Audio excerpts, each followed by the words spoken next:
warahmatullahi wabarakatuh. Waalaikumsalam warahmatullahi wabarakatuh. Saya Mahmudah, CGP Angkatan 6 Kabupaten Tanah Laut, kerja di SMA Negeri 1 Panyipatan.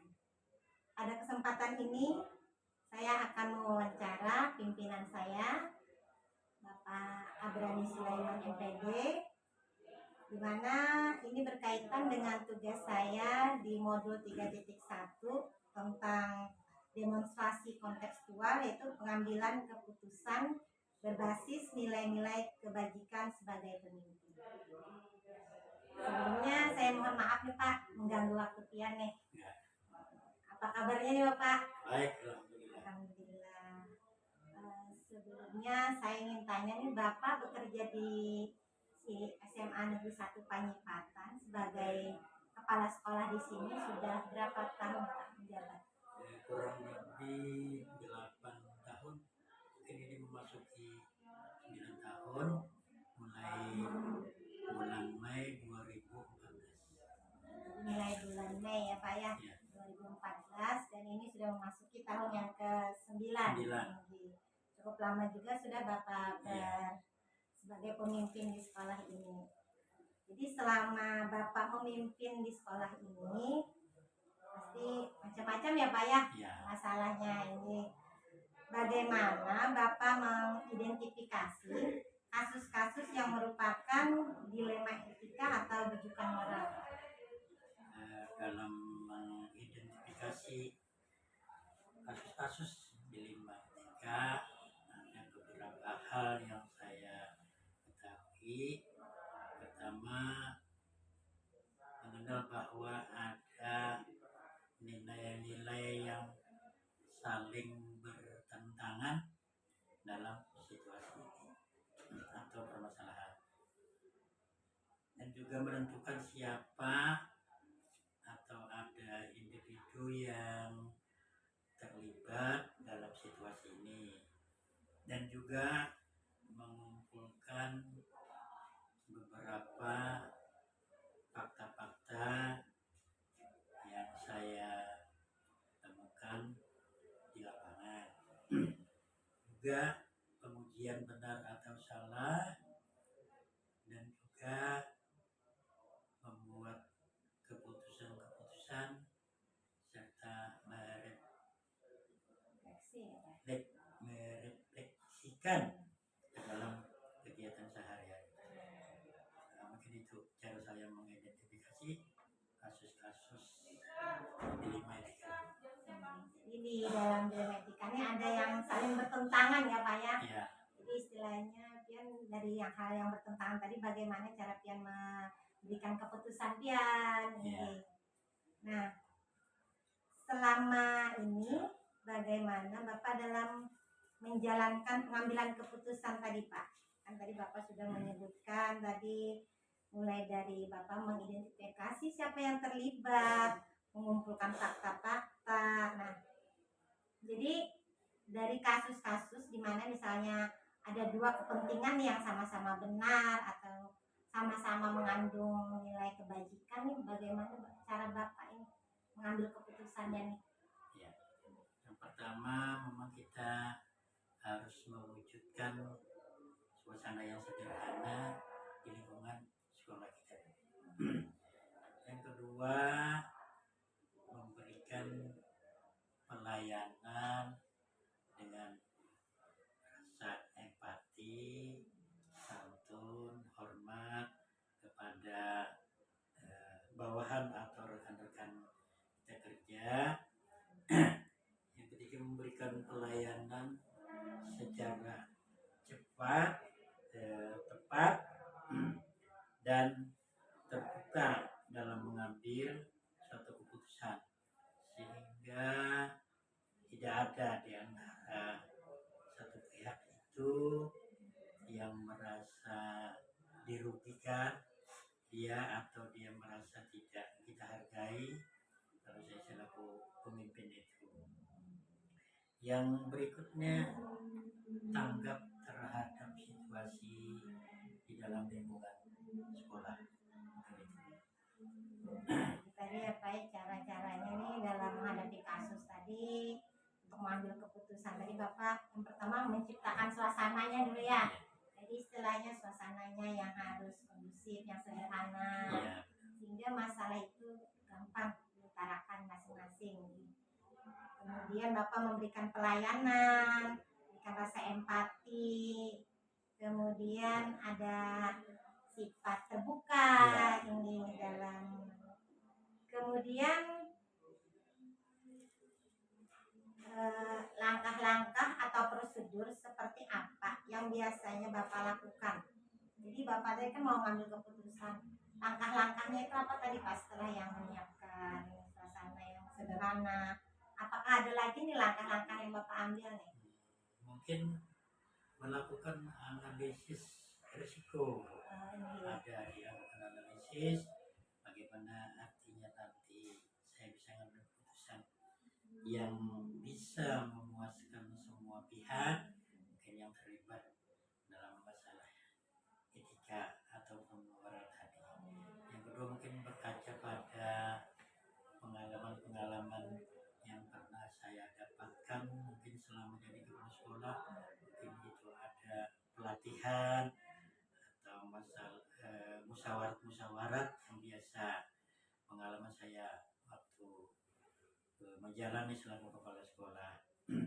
Dan tiga mungkin kita perlu juga mengacu pada peraturan-peraturan atau kode etik kita selaku guru ataupun PNS itu yang perlu harus kita sosialisasikan kembali kepada keluarga kita, baik guru atau tenaga pendidikan yang ada di lingkungan sekolah kita.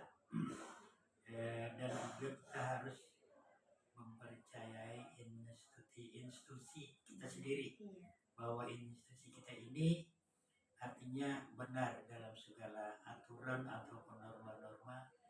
Tinggal kita sebagai keluarga jalani bagaimana caranya untuk bisa bersama-sama menciptakan suasana yang kita kehendaki. Mungkin juga nanti berbicara dengan orang yang terlibat masalah etika tadi, mungkin kita harus bertemu, bermusyawarah, bertatap muka sehingga penyelesaian satu masalah misalnya itu bisa kita capai dengan asas kebersamaan, kooperatif, gotong royong, mungkin seperti itu. Jadi apa ya istilahnya kita yang ada di dalam sekolah nih harus tahu dulu nih sekolah kita nih memang bagus, memang mampu nih sesuai menjalankan peraturan kode etik tadi. Jadi Bapak bila mengambil keputusan nih yang pastinya Bapak analisis dulu. Ada istilahnya kalau di pembelajaran kami ada analisis uji ilegal, apakah masalah ini nih bertentangan dengan hukum atau tidak ya kan Pak ini, atau bertentangan dengan kode etik kita sebagai PNS ya ini. Makanya kita harus perlu analisis dulu. Iya ya dianalisis sebelum mengambil keputusan ini. Bagus sekali. Kemudian hal-hal apa saja nih yang selama ini yang Bapak anggap efektif nih Pak dalam pengambilan keputusan pada kasus-kasus dilema etika. Jadi yang efektifnya nih yang bagian mana kira-kira nih menurut Bapak nih? Kalau supaya efektif itu kalau menurut saya menciptakan kepercayaan. Jadi dari teman-teman kita, bawahan ataupun ya teman-teman kita seperti itu, kita harus menciptakan kepercayaan dari mereka. Yang kedua mungkin kita harus kembali seperti tadi mengembangkan kode etik. Kode etik kita itu mungkin ada juga yang harus perlu kita kembangkan menyesuaikan keadaan zaman. Apalagi sekarang kita sudah mulai beralih ke kurikulum merdeka. Nah itu yang sepertinya menurut orang itu apa ya, antara kedekatan guru dengan siswa itu kan agak dekat ya, namanya merdeka mungkin siswa agak dibebaskan, orang nanti bisa salah persepsi mungkin dikira itu pembelajaran seperti apa. Nah itu perlu kita kembali melihat ke kode etik guru itu yang dulu-dulu itu belum tentu semuanya jadi benar. Iya. Akhirnya harus kita melihat situasi kurikulum kita sekarang itu seperti apa. Jadi kita harus bisa ya Pak Ya. ya sesuaikan dengan perkembangan zaman sekarang. Ya. Yang berikutnya mungkin melindungi hak orang per orang, itu baik guru, baik tenaga pendidikan, baik siswanya atau masyarakat, itu semua kan mempunyai hak mereka. Jadi ada hak-hak mereka itu yang harus kita lindungi juga, supaya kita mengambil keputusan itu tidak salah, harus bisa membedakan hal. Mungkin juga sesekali mengadakan pelatihan-pelatihan, supaya ya bagaimana caranya supaya guru itu atau warga itu tidak jenuh dalam lingkungan seperti ini aja. Mungkin ada juga perlu pelatihan-pelatihan dan juga mungkin mendatangkan narasumber dari luar. Luar biasa nih Bapak nih, hal-hal yang Bapak lakukan nih biar apa yang selama ini Bapak lakukan ini bisa efektif dalam pengambilan keputusan nih. Ya, karena pengalaman Bapak nih kayaknya menguji memang sudah sangat berpengalaman, udah lama ya Pak ya jadi pas sekolah ini. Kalau di sini udah 9 tahun 9 hampir. tahun Mungkin. di SMA Takisung itu 6 tahun apa 8 tahun gitu. Wah, udah 15 Mulai tahun 2008. tinggi. Mulai 2008 ya 15 tahun ya. Iya, jadi istilahnya udah teruji nih banyak Iya, masalah. Banyak suka duka ya. Ini udah banyak keputusan yang Bapak ambil nih. Iya. Nah, kemudian nih Pak, selama Bapak jadi pimpinan nih ya, pastinya ada nih tantangan saat Bapak mengambil keputusan ya Pak ya. Kira-kira apa nih tantangan Bapak nih Ya, yang tantangan biasanya? mungkin banyak ya. Ini. Kita dapatkan itu. Kadang berpikir ada yang berbasis akhir ya, ada yang peraturan, ada yang rasa peduli, Iya. yang namanya kita pergaulannya sesama, artinya makhluk yang berpikir kan, artinya tantangan itu tidak sedikit, baik dari internal maupun eksternal itu pasti ada. Jadi tinggal kita mengambil kebijakannya seperti apa yang saya bilang tadi, tidak ada yang merasa dirugikan dalam kasus-kasus dilema etika ini. Semua bisa menerima walaupun secara sederhana atau pahit, bagaimanapun kita etika harus tetap kita tegakkan kan, baik itu. Mungkin itu tantangan-tantangan. Jadi tetap harus ya itu tadi menyelesaikannya ya Pak ya, harus tetap memperdulikan rasa peduli tadi ya Bapak ya, ini istilahnya tidak ada yang dirugikan tadi kata Bapak, pokoknya sama-sama merasa nyaman dengan keputusan Bapak ini. Iya.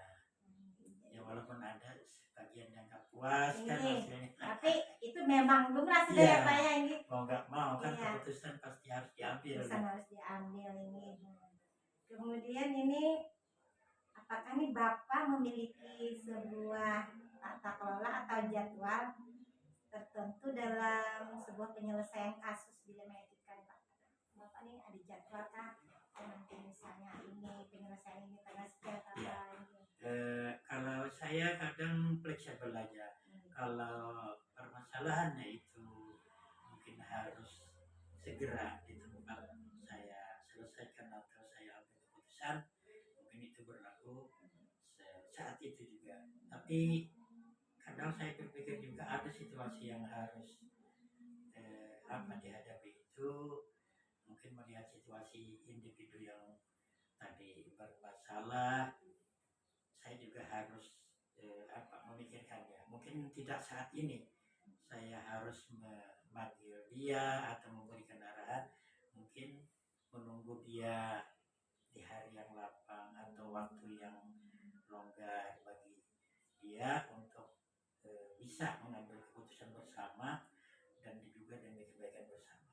Jadi kadang satu masalah itu bisa diselesaikan dengan segera di tempat, kadang juga memerlukan waktu beberapa hari atau bahkan minggu atau bulan Bahkan ada juga yang mungkin itu nggak perlu diselesaikan karena mungkin sifatnya hanya dadakan aja, ya mungkin tidak sengaja menimbulkan etika yang mendadak seperti itu. Jadi istilahnya tadi yang di awal sudah Bapak sebutkan tadi apa ya, pelayanan cepat. Jadi kalau memang bisa diselesaikan cepat, fleksibel aja waktunya ini ya. Tapi ada juga yang memang harus Bapak pikirkan dulu ini, dianalisa dulu baik buruknya ini tadi ya. Berikutnya nih ya Pak ya, adakah seseorang nih atau faktor-faktor apa yang selama ini mempermudah atau membantu Bapak dalam pengambilan keputusan? Pasti banyak yang oknum atau individu atau orang yang membantu saya dalam menyelesaikan itu, terutama yang berkaitan dengan pendidikan. Pastikan ada wakasek, mungkin itu ada juga komite, mungkin juga, dan juga para wali kelas, dan bahkan guru serta siswa pun mereka itu orang-orang yang terlibat dalam menyelesaikan berbagai permasalahan-permasalahan. Karena tidak mungkin tanpa mereka-mereka saya bisa menjalankan tugas selaku pimpinan di sini. Tanpa kehadiran mereka, tanpa bantuan mereka, tanpa kehadiran mereka, saya yakin saya tidak akan bisa mengambil satu keputusan yang bagus untuk semua orang.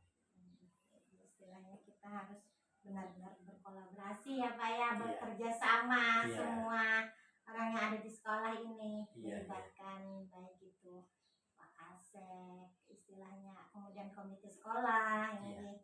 Jadi luar biasa. Jadi istilahnya pengambilan keputusan ini memang betul-betul saya rasa tuh ada kerjasamanya dari semua pihak ini. Jadi istilahnya tidak sepihak Bapak saja, tapi juga ada dari masukan luar yang membantu. Jadi istilahnya kepercayaan saling terjalin. Nah, dari semua hal yang sudah Bapak sampaikan nih Pak ya, luar biasa banyak sekali nih yang sudah Bapak sampaikan, pembelajaran juga bagi saya nih.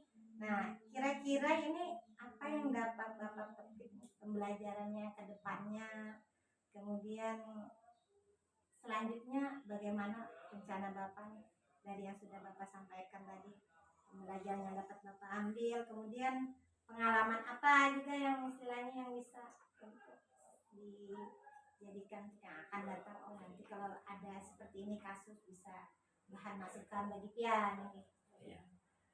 Yang penting dalam kita melaksanakan sekarang ataupun yang akan datang itu dalam lingkungan sekolah kita SMA Negeri 1 Penyibatan itu yang sangat utama itu nanti adalah kerjasama kita.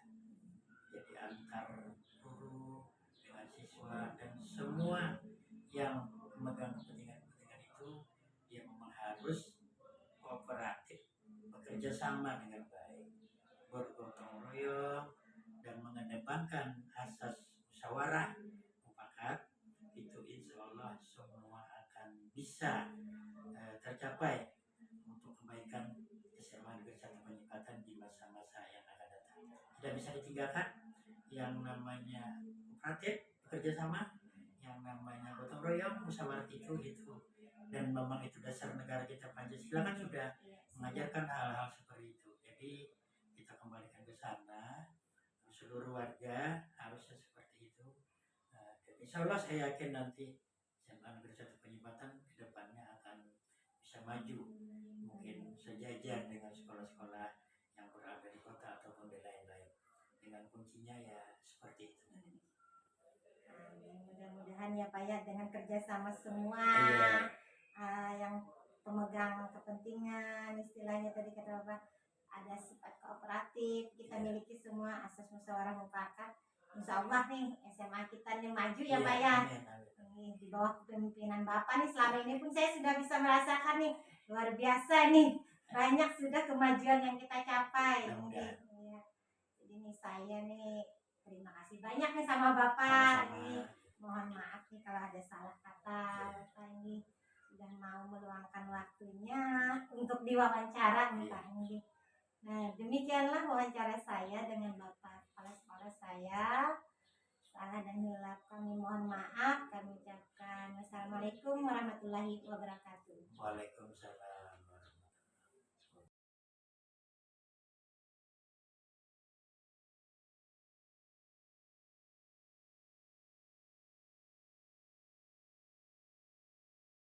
Assalamualaikum warahmatullahi wabarakatuh. Kali ini saya akan mewawancarai untuk kepala sekolah yang kedua, yaitu saya bersama dengan Bapak Muslimin SPD. Selamat sore Bapak. Selamat sore. Apa kabarnya nih Pak? Baik. Mungkin Bapak bisa memperkenalkan diri Bapak di sini. Silakan Pak. Assalamualaikum warahmatullahi wabarakatuh. Waalaikumsalam. Perkenalkan, nama saya Muslimin SPD. Unit kerja di UPTD SMP 6 Jorong yang berada di Desa Suwarangan. Saya baru saja dilantik atau diangkat jadi kepala sekolah terhitung tanggal 19 Oktober 2022. Terima kasih. Wassalamualaikum warahmatullahi wabarakatuh. Ini Bapak Muslimin adalah kepala sekolah di SMP Negeri 6 Jorong, Kabupaten Tanah Laut, di mana beliau bertugas baru-baru saja ya Pak ya, tahun 2022 tadi. Ini sebelumnya nih saya mohon maaf nih mengganggu waktu Bapak ya. Berkaitan dengan tugas kami sebagai calon guru penggerak di modul 3.1 Pak, tentang pengambilan keputusan berbasis nilai-nilai kebajikan sebagai pemimpin. Sini ingin mewawancara Bapak sedikit ya. Kita mulai ya Pak ya. Selama ini bagaimana Bapak dapat mengidentifikasi kasus-kasus yang merupakan dilema etika dan atau rujukan moral? Jadi mungkin kalau menurut saya ya, untuk kasus tersebut, untuk dilema etika, mungkin yang pertama kita lihat adalah permasalahannya dulu, kemudian kita identifikasi permasalahannya, kemudian setelah itu baru kita lihat dari segi positif dan segi negatifnya. Nah, nanti untuk keputusannya kita ambil yang sisi positifnya yang terbanyak. Nah, karena kalau kita lihat dari pengertiannya kan untuk kasus dilema tadi etika itu kan kalau tidak salah ya, itu artinya benar melawan benar gitu kan. Nah, jadi benar melawan benar. Kemudian itu ya. Jadi Bapak lihat dulu masalahnya ya Pak ya, Bapak identifikasi. Jadi nanti dilihat apakah ini tentang benar lawan benar, berarti dia masuk ke dalam dilema etika. Kalau benar lawan salah berarti masuk ke rujukan moral. Kemudian bagaimana Bapak menjalankan pengambilan keputusan di sekolah Bapak, terutama untuk kasus-kasus di mana ada dua kepentingan yang sama-sama benar atau sama-sama mengandung nilai kebajikan. Jadi ini yang sama-sama benar, berarti yang masalah tentang dilema etika gitu. Jadi mungkin untuk pengambilan keputusan kita akan melakukan musyawarah dengan seluruh dengan guru dan staf yang ada di sekolah. Kemudian artinya kalau ada permasalahan di sekolah itu kita buka permasalahannya, kemudian kita cari untuk solusi permasalahan tersebut. Nah, karena bagaimanapun setiap permasalahan yang terjadi di sekolah, karena kita sesama warga sekolah, tentu saja kita harus saling mengetahui sehingga kita bisa mengambil mana keputusan yang terbaik. Jadi mengambil keputusan tadi dengan musyawarah ya Pak ya, dengan semua warga sekolah. Nah, bisa Bapak ceritakan nih langkah-langkah atau prosedur seperti apa yang biasa Bapak lakukan selama ini? Misalnya kalau kasus ini tadi ya, kasus yang dilema apa tadi? Dilema etika tadi. Artinya pertama tentu saja mungkin kita akan memanggil yang bersangkutan. Misalnya kalau kasus tersebut berkaitan dengan warga sekolah,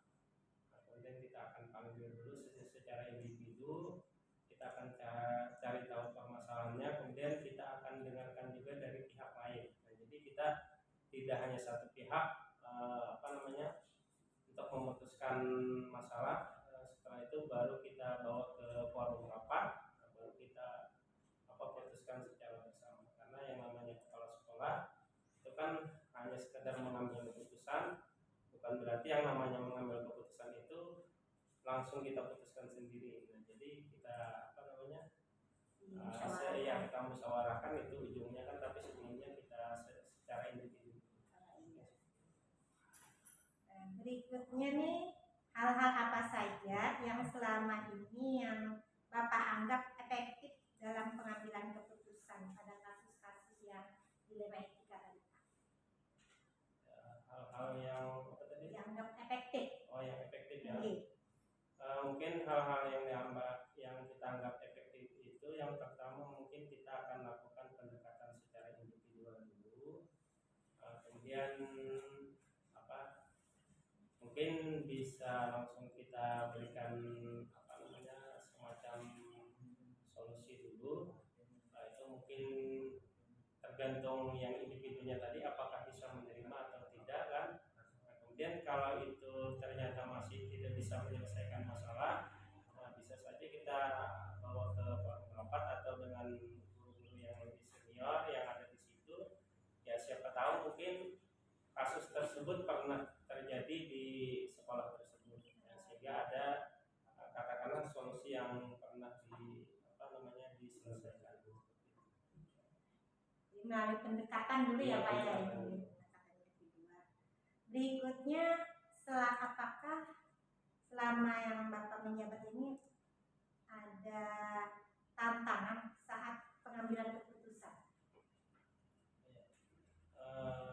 Kalau pengambilan keputusan untuk saat ini karena kita tergolong baru kan, di tempat kami baru, selama ini belum ada tantangan pengambilan keputusan.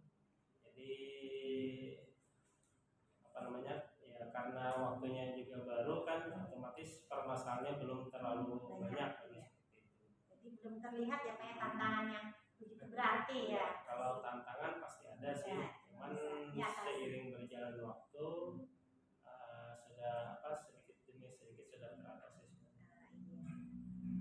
Terus apakah Bapak ini memiliki sebuah tata kelola atau jadwal tertentu dalam penyelesaian kasus dilema etika? Jadi apakah Bapak langsung menyelesaikan di tempat kah, atau punya jadwal kah untuk menyelesaikannya? Terus bentuk prosedurnya seperti apa yang Bapak jalankan? Kalau jadwal ya pertama tadi tentu saja kita punya jadwal. Misalnya kalau ada suatu permasalahan, kita lihat dulu kalau yang bersangkutan ada, bisa kita lakukan secara pendekatan individual tadi. Kemudian kalau itu masih bermasalah ya tentu saja kita akan bawa ke forum rapat tadi. Jadi mungkin tata kelolanya hanya seperti itu kan.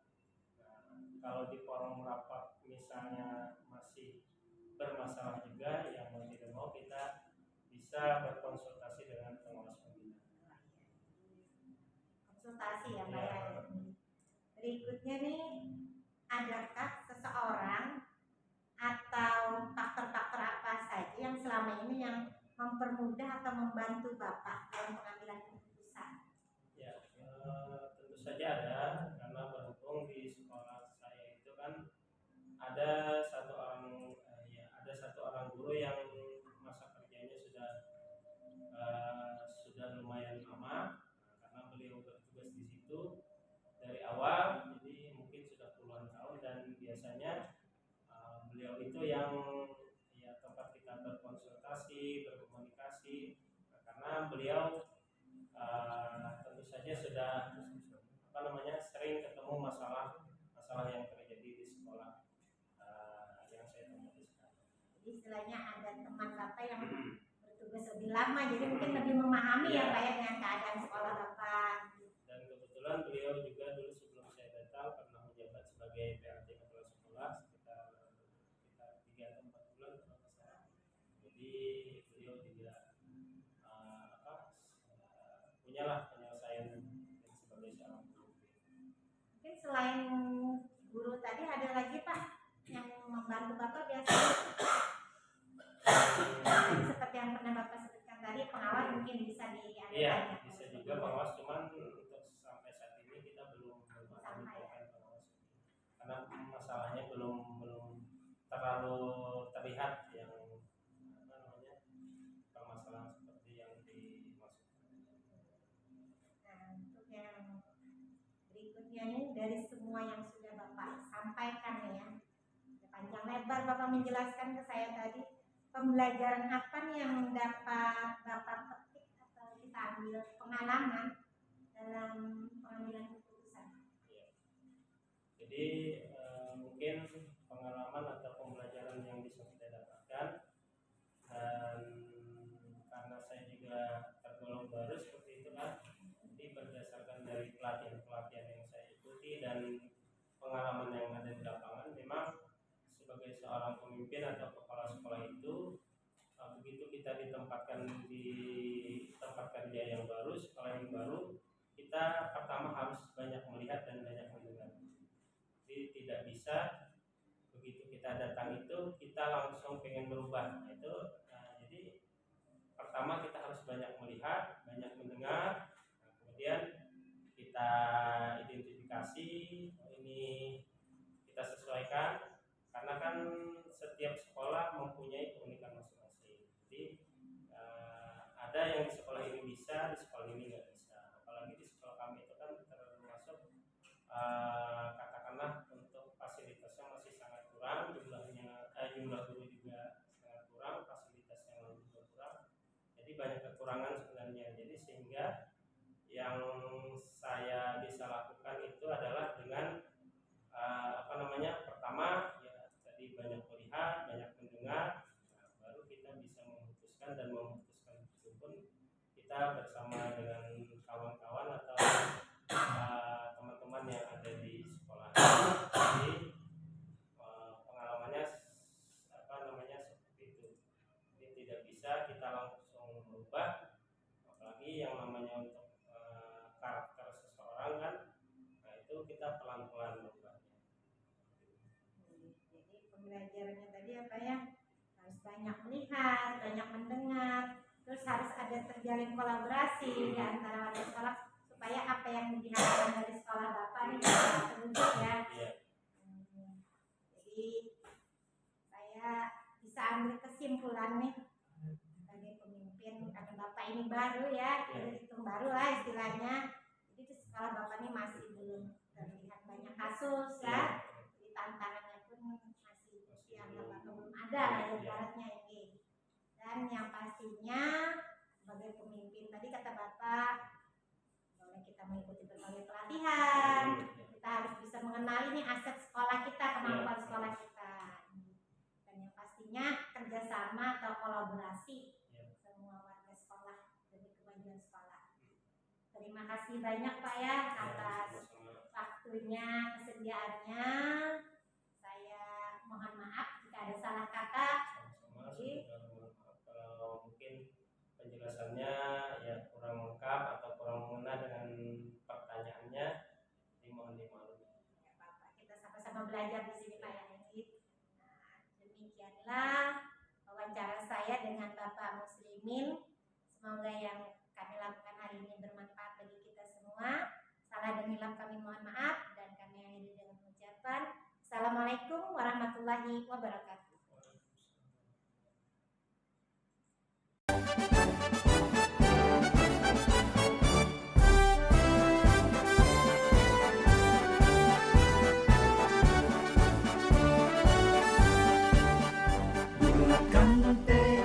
Kuatkan hati, negeri ini memanggilmu kawan. Belajar bergerak berbagi untuk negeri, guru penggerak majukan pendidikan. Guru penggerak menghamba pada murid, kreatif rancang pembelajaran. Hargai potensi, tingkatkan prestasi, lahirkan profil pelajar Pancasila.